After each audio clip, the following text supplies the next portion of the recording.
ও আচ্ছা আচ্ছা, খেয়াল করিনি। দেখেছো তো ভিডিওটা কখন স্টার্ট হয়ে গেছে। তোমরা সবাই এসে গেছো তো?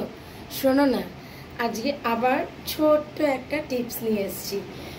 শোনো, আমরা যখন ডান্স করি তো স্পেশালি ভরতনাট্যমের ক্ষেত্রে বলছি, ভরতনাট্যম ডান্স না হলেও অনেক ডান্স ফর্মের ক্ষেত্রেও এটা অ্যাপ্লাই তোমরা করতে পারো। সেটা হচ্ছে স্পেশালি ভরতনাট্যমের জন্য আমি আগে একটু বলিনি, তারপরে বাকিটা আমি বলছি। হ্যাঁ, তো যখন আমরা ভরতনাট্যম ডান্স করি তার ফার্স্ট যে পশ্চারটা হয়, মানে আমরা দাঁড়াবো প্রণাম করার সময়, মানে প্রণাম করার সময় বা যে কোনো ইয়েতে আর কি স্টেপে যখন দাঁড়াচ্ছি, তো তাদের সেই মুহূর্তে অনেককে দেখি তারা বডি ল্যাঙ্গুয়েজে তাদের বডি পশ্চারে একটু প্রবলেম হয়। সেটা হচ্ছে তারা ঠিক, আমি সাইড হয়ে দেখাচ্ছি, তারা ঠিক এইভাবে হাত এইভাবে দাঁড়ায়, এইভাবে। মানে আমি এরকম যদি দাঁড়াই তাহলে আমি ভরতনাট্যমে এইভাবে ঝুঁকে যাচ্ছ সামনে দিয়ে, একদম না, টোটাল রং। এইভাবে কোনোদিন ঝুঁকতে নেই, এইভাবে ঝুঁকে কিন্তু দাঁড়ানোটা নয়। তোমাদের হয়তো কোথাও বুঝতে অসুবিধা হচ্ছে, তোমরা হয়তো ঠিক করে দেখে বুঝে উঠতে পারছো না। এই বডিটা এইভাবে না ঝুঁকে সোজা হয়ে দাঁড়াও। ফার্স্ট একদম সোজা হয়ে দাঁড়াও। দাঁড়ানোর পরে আমি এই সাইড হয়ে দেখাবো যাতে তোমাদের বুঝতে সুবিধা হয়। এইভাবে একদম সোজা দাঁড়িয়ে আছো, দেখো। ফার্স্টে পতাকা হস্ত নিয়ে এখানটা রাখো। এইবার বডিটাকে সোজা রেখেছো। কেউ এইভাবে দাঁড়াবে না,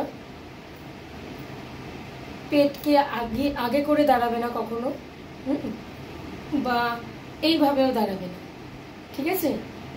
সোজা হয়ে একদম চেস্টকে নর্মাল দাঁড়িয়ে চেস্টকে আপ করো, চেস্ট আপ, পেট ভেতরে।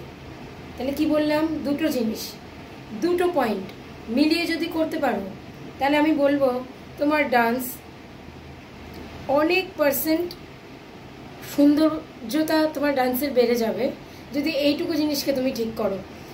অনেক মানুষকে দেখছি, অনেক ডান্সারদেরকে দেখছি, অনেক মানে যারা নতুন নাচ শিখছে বা কিছু, তাদেরকে বলছি, যাদেরকে দেখছি, অনেককেই দেখছি নাচ করতে গিয়ে তোমরা ঠিক এইভাবে দাঁড়িয়ে থাকছো, বডিটাকে লুজ করে দিচ্ছ, বডিটা ডাউন হয়ে যাচ্ছে, শোল্ডার ডাউন হয়ে যাচ্ছে, আর পেটটা বেরিয়ে যাচ্ছে, আর চেস্ট ডাউন হয়ে যাচ্ছে। কখনোই এভাবে দাঁড়াবে না। Chest always up, chest up, পেট ভেতরে, কোমরে হাত। ওকে, এই পশ্চারে যদি তুমি দাঁড়াও দেখবে তোমার ডান্স অনেক সুন্দর হয়ে যাবে। এইবার কিন্তু এখান থেকে একটা সুন্দর যে কোনো, ধরো ভরতনাট্যমের যদি আমি ভূমি প্রণাম করি বা কোনো যে কোনো এমনি যদি 1 2 3 4 আলারিপুর কোনো আইটেম করছি, যে কোনো আইটেম করছি, আলারিপুর হোক বা অন্য কোনো, তো বডি স্ট্রাকচারটা কিন্তু ঠিকঠাক পজিশনে হওয়া খুব প্রয়োজন। তো মনে থাকবে, আজকে আমি এইটুকু দিয়েই রাখলাম। এর পরেরটা দেখাবো যে কি করে। আচ্ছা ঠিক আছে, চলো পরেরটা না হয় পরে বলবো, ঠিক আছে? যদি ভালো লাগে ভিডিওটা তাহলে অবশ্যই লাইক করো, সাবস্ক্রাইব করো, আর আমাকে তোমাদের সাথে এগিয়ে যেতে সাহায্য করো। আমি যেন তোমাদেরকে আরও ভালো ভালো কিছু শেখাতে পারি। থ্যাংক ইউ, নমস্কার।